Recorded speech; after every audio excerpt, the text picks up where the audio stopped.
It was now 10:30. My friends I knew had started an hour before. Because it's the aristocracy and it's the 30s. Well, American aristocracy. They still count. Welcome to McBurdo's expedition into the unknown and terrible.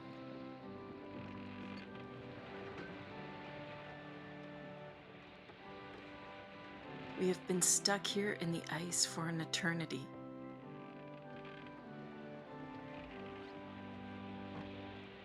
Come into the captain's cabin and warm yourself before you head back out onto the decks.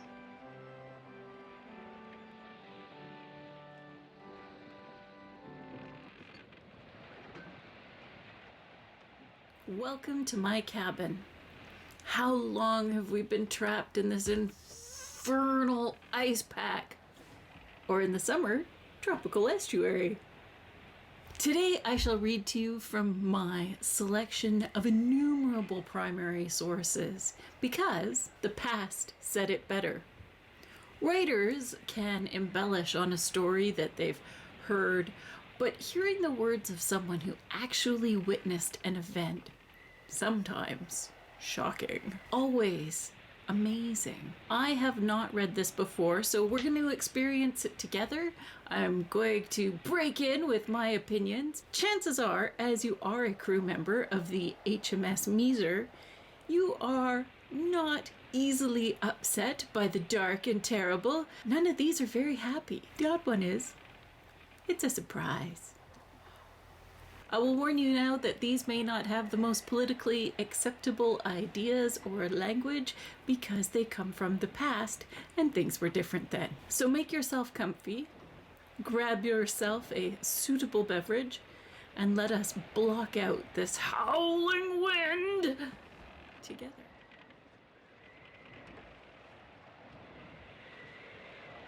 So this is kind of an interesting one because it's from Winston Churchill, talking about a New York misadventure. Winston Churchill lost a huge amount of his money in the Wall Street crash. So afterwards, he had to go and try and get his money back, or earn new money to replace his old money. He did a series of lectures in the United States to earn money. This is his misadventure in New York in 1932. Some years ago, there was a play at the Grand Guignol called At the Telephone, which attracted much attention. A husband called away to Paris leaves his wife in their suburban home. Every precaution is taken against burglars. There is the maid who will stay in the kitchen. There is the door which is locked. There is the revolver in the drawer of the writing table. And lastly, of course, there is, if needed, the appeal for help by the telephone. One by one, the usefulness of all these measures disappears. The servant is called away.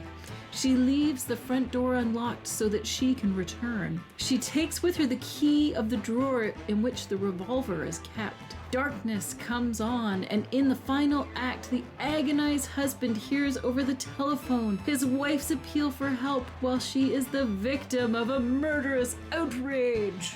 An impressive effect is given of doom marching forward, step by step, and of every human preventative slipping silently out of the path. Churchill could write. Something of this impression rests with me when I recall my experiences of the night of 13 December 1931. I had finished dinner and was inclined to go to bed. But an old friend of mine rang up and suggested that I should go round to his house. He was Mr. Bernard Baruch, who was the head of the War Industries Board during the 2 years I was Minister of Munitions. We made friends over a long period of official cables on grave business and had preserved these relations. He said he had one or two mutual friends whom I was most anxious to meet, and as the hour was a little after 9:30, I was readily enlisted in on the project. I descended by lift the 39 stories which separated my room from the street level. When I arrived at the bottom, it occurred to me that I did not know the exact number in 5th Avenue of my friend's house. Okay. I knew it was somewhere near 1100. I knew the aspect of the house. I had been there by daylight on several occasions. It was a house of only 5 or 6 stories, standing with 1 or 2 others of similar construction amid large apartment buildings of more than double the height. Actually, I've done this. I've totally done this. I thought it was probable I would... Again, back to Berlin. Oh. I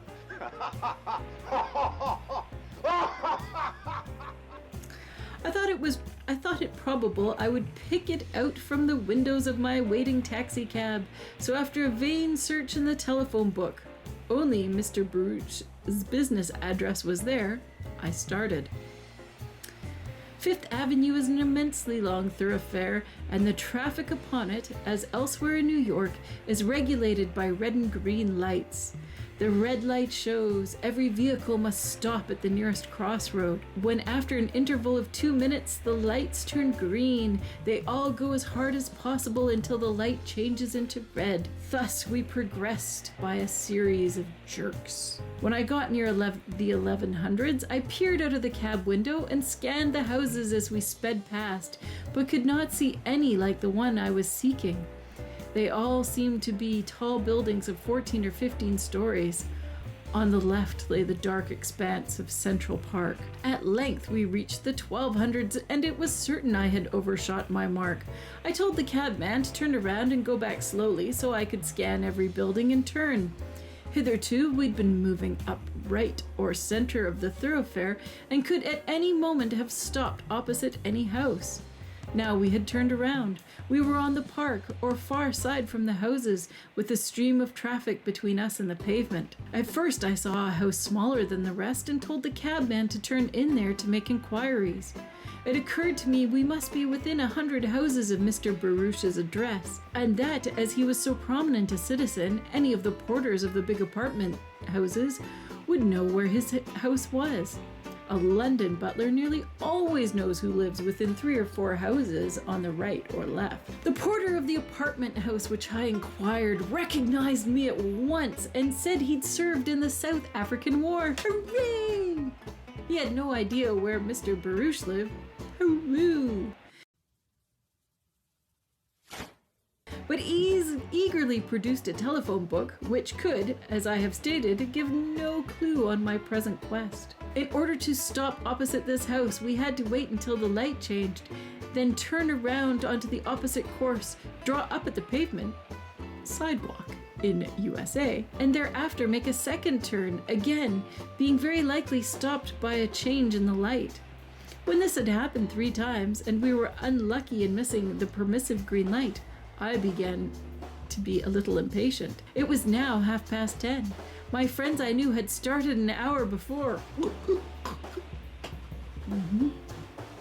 Because it's the aristocracy and it's the 30s. Wow. American aristocracy. They still count. Ordinarily, the journey should not have taken 10 minutes. They might think some accident had happened to me, or that I had changed my mind and was not coming at all. They should be waiting about for a tardy guest. I began to be worried about the situation at the house I was seeking. I thought I might have, after all, go back to my hotel and go to bed. We had now arrived, as I supposed, at about the 900s, and here were certainly houses smaller than the others. So instead of going through this long ritual of cab turning on to the other side of the street, with all the delays of the lights and then returning again to the general course, I told the cabman to stop where he was on the Central Park side of the avenue. I would walk across the road myself and inquire at the most likely house. In England, we frequently cross roads along which fast traffic is moving in both directions. I did not think the task I had set myself now either difficult or rash. But at this moment, habit played me a deadly trick.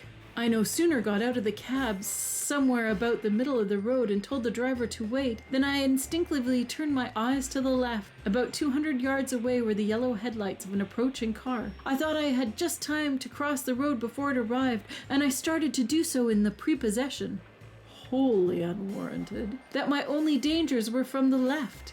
The yellow lighted car drew near and I increased my pace towards the pavement, perhaps 20 feet away. Suddenly, upon my right, I was aware of something utterly unexpected and boding mortal peril. I turned my head sharply. Right upon me, scarcely its own length away, was what seemed like a long dark car rushing forward at full speed. There was one moment, I cannot measure it in time, of a world aglare, of a man aghast. I certainly thought quickly enough to achieve the idea, I'm going to be run down and probably killed. Then came the blow.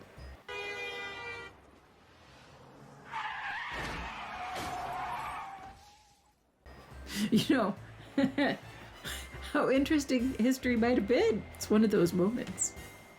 Like when, was he Australian or New Zealand soldier could have shot Hitler and he didn't in World War I? I felt it on my forehead and across the thighs. But besides a blow, there was an impact, a shock, a concussion indescribably violent. Many years ago at Plug Street in Flanders, a 4.2 shell burst in a corner of the little room in which we were gathered for luncheon, reducing all to dust and devastation. This shock was of the same order as the shell explosion. In my case, it blotted out everything except thought.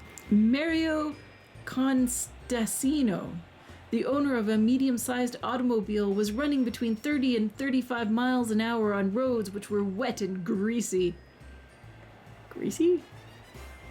Greasy? Well, I guess. He was on his proper side of the road and perfectly entitled to make the best speed he could when suddenly a dark figure appeared immediately in front of him. He applied all his brakes. At the same moment, before they could act, he struck a heavy body. Having said that, I do have some thoughts. So he's like, yes, I was hit. And now I'm going to describe it from the perspective of the guy who hit me, because I'm Winston Churchill and I could do that. The car shuddered and after skidding somewhat under the brakes, came to rest in probably a few lengths. 3 or 4 feet from the right-hand wheel lay a black, shapeless mass. Mario had driven for 8 or 9 years and had never had an accident. He seemed to be overpoweringly agitated and distressed. He heard a loud cry, "A man has been killed!" And the Oscar goes to... The traffic banked up on either side. Men came running from all directions. Constables appeared. Are there constables in New York? One group clustered around Mario, another around the prostrate figure.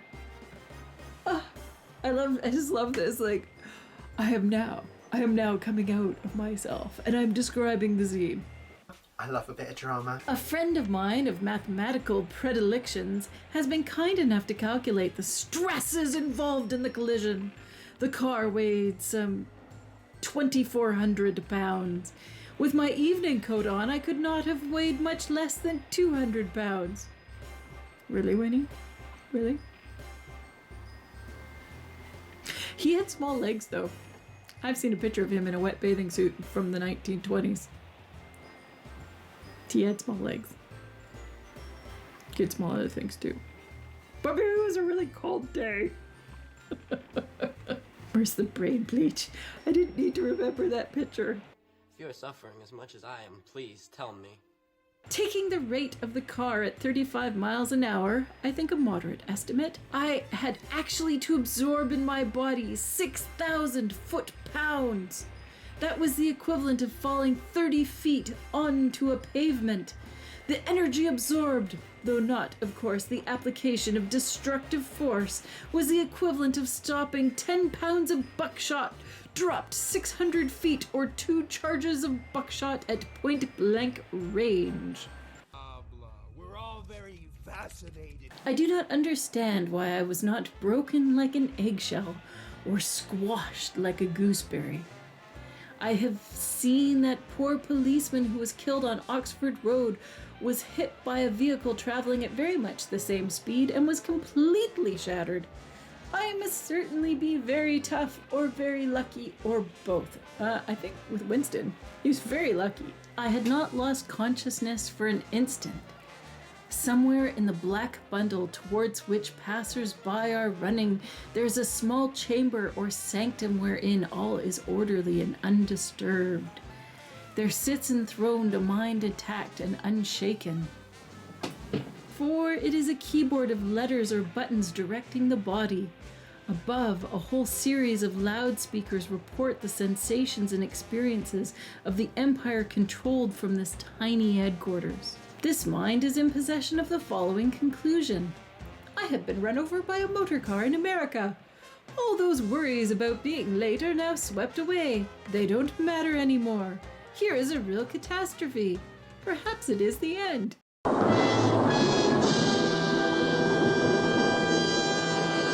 The reader will observe from this authentic record that I experienced no emotion of regret or fear. I simply registered facts without, except for a general sense of disaster, the power to moralize upon them. But now all the loudspeakers begin to blare together their information from the body. My mind was overpowered by the hideous noise they made from which no intelligible conclusion could be drawn.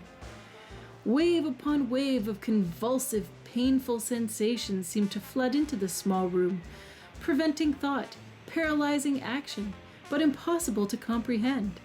I had, for instance, no knowledge of whether I was lying on my back, or side, or face. How long this period lasted, I cannot tell.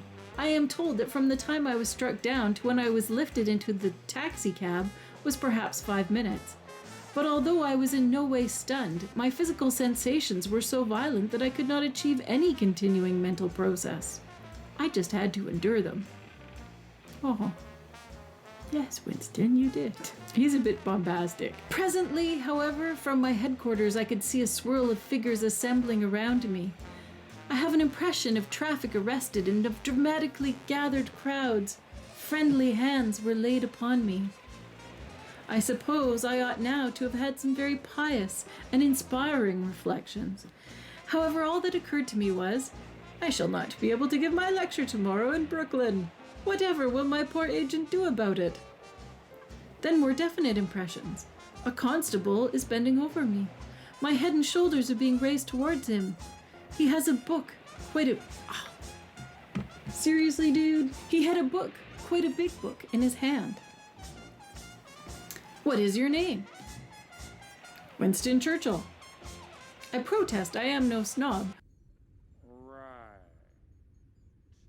But on this occasion, I thought it lawful and prudent to add, the Right Honourable Winston Churchill from England.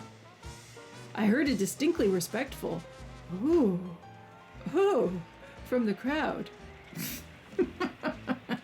It is I, Winston Churchill, who lies here. Oh, niblets. What is your age? Asked the officer, adhering to his routine. 57, I replied, and at the same moment this odd thought obtruded itself upon my mind. How very odd to be knocked down in the street by a motor car. I shall have a very poor chance getting over it. The constable proceeded to demand the particulars of the accident. My mind and speech apparatus worked apparently without a hitch, and I could volubly have told him all that is set down here. But instead, to save trouble, I said, I am entirely to blame, it is all my own fault. Later, it seemed that another constable came up with the question, do you make any charge against any person? To which I replied, I exonerate everyone. I pardon you. At this interrogation ceased abruptly, and Mario in the background, though I did not know this until afterwards, was released from captivity. During all this time, I was in what I suppose would be called great pain, though the sensations really presented themselves to me as mainly an overpowering of the mind. Gradually, I began to be more aware of all that was going on around me. Actually, I shouldn't mock him. He has been hit by a car. It's just the drama. I'm your drama queen tonight. All my troubles are out of sight. It appeared appears that an ambulance was passing, and the crowd stopped it and demanded that it should take me to the nearest hospital. The ambulance, which had a serious case on board, refused. Thereupon a taximan exclaimed in a voice which I would perfectly well hear, "Take him in my cab. There's Lenox Hill Hospital on 76th Street." Accordingly, I was lifted by perhaps 8 or 10 persons to the floor of the taxicab. I now discovered that my overcoat was half torn off and trussed my arms back.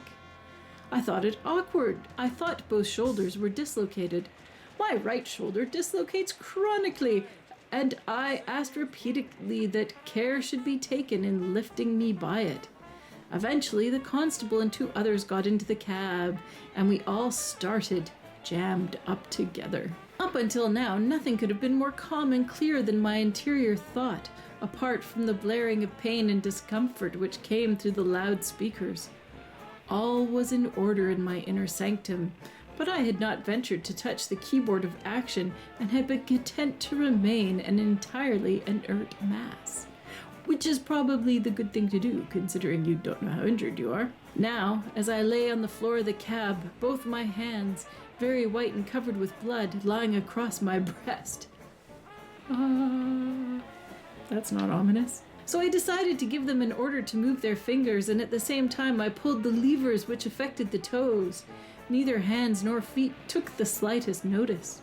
They might as well have belonged to someone else, for all the attention they paid my will. I now became, for the first time, seriously alarmed. I feared that in this bundle of dull pain which people were carting about, and which was my body, that there might be some grave, serious injury to the spine. The impression, crippled for life, registered itself in the sanctum. Yet even then, there was so much going on that one could not focus on it very clearly or grieve about it much. What a nice thing it would be to get to the hospital and have this overcoat cut off, to have my shoulders put back in their sockets, and, above all, to lie down straight upon a bed. My companions kept cheering me up. "We're very near now, only another block or 2, and so on." So we rumbled on. And then a most blessed thing happened. I began to experience violent pins and needles in both my upper arms. They hurt intensely, but I did not mind, because at the same time I found my fingers beginning to move in accordance with my will. Almost immediately afterwards, the toes responded to my orders.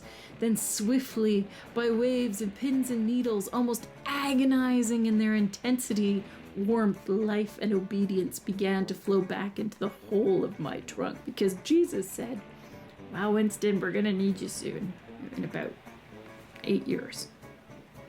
7 years. By the time we pulled up at the hospital, I had the assurance that, although I might have had an arm or leg or 2 broken, and was certainly bruised and shaken, the whole main structure of my body was sound. Blood continued to flow freely from my forehead. Flow freely from my forehead.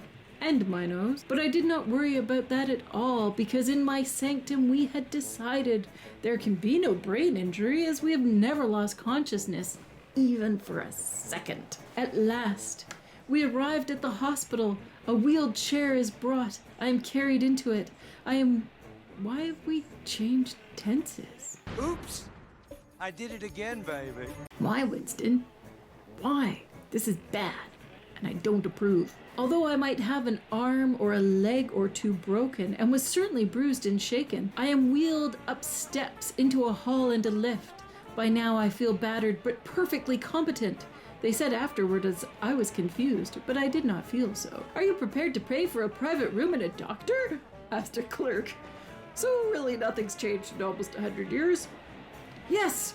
Bring all the best you have! Take me to a private room! Where is your telephone? Give me the Waldorf Astoria! I will tell my wife myself that whatever has happened, I am going to get quite well." But after an interval they said, "She is already on the way here." I guess she was with him. Not for one moment had I felt up to the present any sensation of faintness, but now I said, "Give me sal volatile," or something like that. A reviver was brought. A house surgeon staunched my wound. The suspense is terrible. I hope it'll last. "Let me," I asked, "get these clothes off and lie down. I can stand for a moment if you hold me up. Soon I am on a bed, presently come keen, comprehending eyes and deft, firm fingers. We shall have to dress that scalp wound at once. It is cut to the bone. Will it hurt? Yes. I do not wish to be hurt anymore. Give me chloroform or something. The anesthetist is already on the way. More lifting and wheeling. The operating room. White glaring lights. The mask of a nitrous oxide inhaler. Whenever I have gas or chloroform, I always follow this rule. I imagine myself sitting in a chair with my back to a lovely swimming bath into which I am about to be tilted and throw myself backwards. Or again, as if one were throwing oneself back after a tiring day into a vast armchair. This helps the process of anesthesia wonderfully. A few deep breaths, and one no longer has the power to speak to the world. Car accidents with Winston, it's anesthesia with Winston, it's just like, ugh. It's just everything here with Winston. Oh, I'm looking at what I thought was my hair, but it's actually on the camera. The nitrous oxide trance usually takes this form. The sanctum is occupied by alien powers. I see the absolute truth, an explanation of things, but something is left out which upsets the whole. So by a larger sleep of the mind, I have to see a greater truth and a more complete explanation which comprises the erring element. Nevertheless, there is still something left out. This is drugs. This is your brain on drugs. Any questions? So we have to take a still wider sweep. This almost breaks mortal comprehension. It is almost beyond anything the human mind was ever able to master. I got nothing. I can't do this anymore, man. My head's about to explode. The protest continues inexorably. Depth beyond depth of unendurable truth opens. I have, therefore, always regarded the nitrous oxide trance as a mere substitution of mental for physical pain. Drugs, they're bad for y'all. Even worse, they're against the law. Drugs. Now listen to me. If you wanna be cool, you'll be drug free. I've had nitrous. It wasn't awesome. It wasn't terrible. Just, I expected awesome. Pain it certainly is, but suddenly these poignant experiences end, and without a perceptible interval of consciousness returns. Reassuring words are spoken. I see a beloved face. My wife is smiling. In the background there rises the grave, venerable countenance of Mr. Bernard Baruch. So I ask, tell me, Baruch, what is the number of your house? 1055. How near was I to it when I was smashed up? Not within 10 blocks. Half a mile. Such, in short, were my experiences on the night of the 13th of December, and the message I bring back from these dark places is one of encouragement. I certainly suffered every pang, mental and physical, that a street accident, or I suppose a shell wound, can produce. I love how I was hit by a car, I had a shell wound, it's all mixed up and confused. I'm 57, bit of drunk. I was probably drunk when it happened, even though I wasn't, but I was heading off to get more drinks with my buddies during Prohibition. Yeah. None is unendurable. There is neither time nor the strength for self-pity. There is no room for remorse or fears. If at any moment in this long series of sensations a gray veil deepening into blackness had descended upon the sanctum, I should have felt or feared nothing additional. Nature is merciful and does not try her children, man or beast, beyond their compass. It is only when the cruelty of man intervenes that hellish torments appear. For the rest, live dangerously, take things as they come. Dread not, all will be well.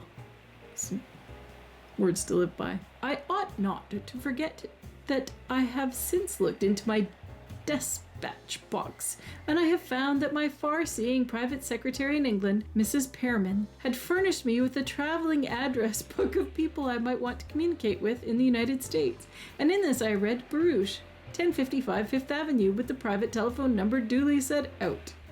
All of which goes to show that even the best human precautions afford no definite guarantee of safety. And yes, he actually cabled Professor Frederick Lindemann for a description of what had happened to him. Collision equivalent of falling 30 feet onto pavement equal to 6,000 foot-pounds of energy, equivalent to stopping 10-pound brick dropped 600 feet or 2 charges buckshot point-blank range. Shock probably proportional rate energy transferred. Rate inversely proportional thickness cushion surrounding skeleton and giving of frame. If assume average 1 inch, your body transferred during impact at a rate of 8,000 horsepower. Congratulations on preparing suitable cushion and skill in taking bump. And there you have it. Suitably bombastic words from Winston Churchill.